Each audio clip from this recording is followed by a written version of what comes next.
Have you watched The Watchmen yet? Yeah. The HBO series. Yeah, I'm only like 5 episodes in. Dude, I don't know, you man. gotta finish it. Well, that's one thing I wanted to talk to you I about. spent all day Saturday watching the entire series with a mountain of ketamine. Oh my god.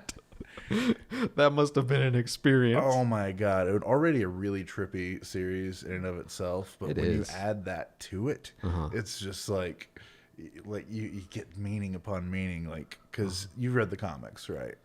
I've read the graphic novel, sure. All the like little nuance stuff that they bring in there, like the articles and the biographies going back to the history, they dive into that deep. Like the first few episodes are just kind of setting it up for everybody.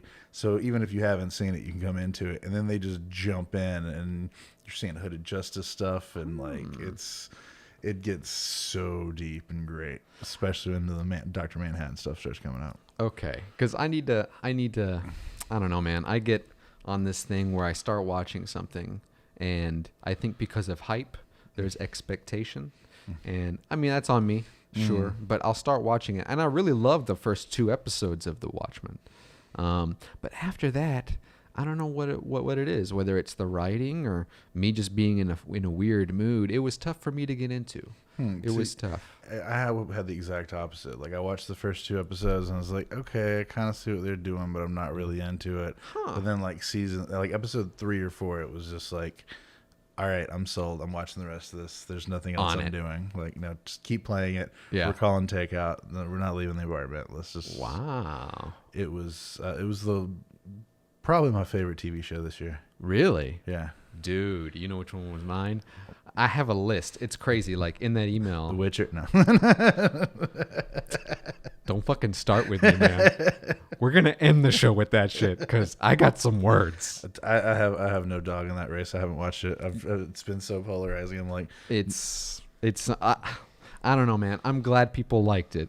I really am. And I'm hopeful that they do a second season because there is something there. I already love the books and I already love the game.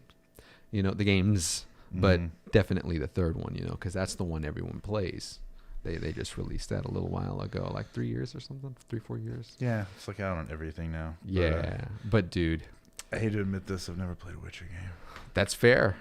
It's a tough game. It's a tough game to get into. But once you just start the third game, like you have a Switch. Oh, I mean, come on. I'm loaded. I have a Switch, a PS4, and an Xbox One. I'm missing a PS4. I used to have one, but I traded it in for something. I can't remember. I think the Oculus. Black Friday, I got the PS4 specifically so I get a PSVR with it. There you go. There you go. And Blood and Truth is awesome. Oh my God. It messes with your perception of reality a little bit. That's why I love VR, man. I mean, it's the whole thing where, I'm really hoping that it becomes more popular. They said that they kept selling out the Quest this holiday season.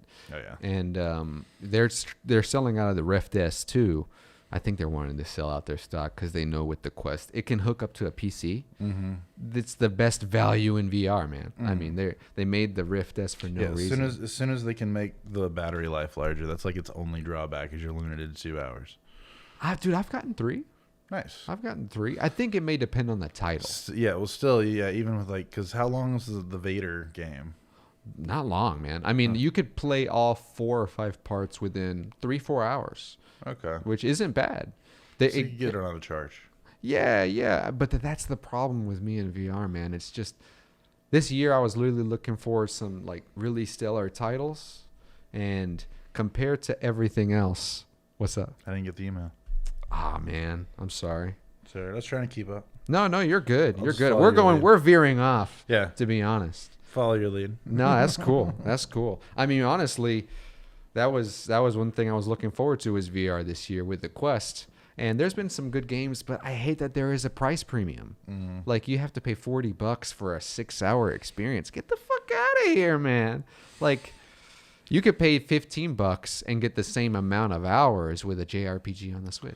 Yeah, but then you also have to think about how much goes into that too. Is like when you do a VR experience, sure, you're not just doing things from one perspective. You have to cover everywhere they're going to look. Like people are working on stuff somebody's maybe never going to see, but it has to be there to stay immersive. I understand, but at the same time, like you can say the same thing about any game. You know what I mean? Like I don't know. I don't pretend to be a VR developer, but in my mind, once you create the 3D space, the space itself is created. You know, I think the hard part would be the mechanics, and then making it so being in a space is engaging. I don't know. I don't know. Blood and Truth had a lot. Like I still haven't beaten it. Like, and I've got a good 6 hours or 7 hours. That's great. On it. And it's really in depth. It's like a spy thriller. Yeah. Okay. Yeah. Right. Yeah, and it's an exclusive. Yeah, and the gun mechanics are ridiculous. Like you actually have to pull your sidearm. Like when you're done, you put your pistol back in your side holster, and when you're out of rounds, you have to grab a clip off your chest by clicking the button and reload it. And you can pick up anything and do anything. Like holy shit! Like you can grab a bottle and make a Molotov cocktail and throw it at something, or you can shoot somebody's tire out, and as they're flying through the air at you, finish them off. Like, holy shit! So yeah, I mean, to your point, it's the interactivity. That's the big selling point with that kind of stuff. It's tough, man. I mean, I imagine it's probably difficult.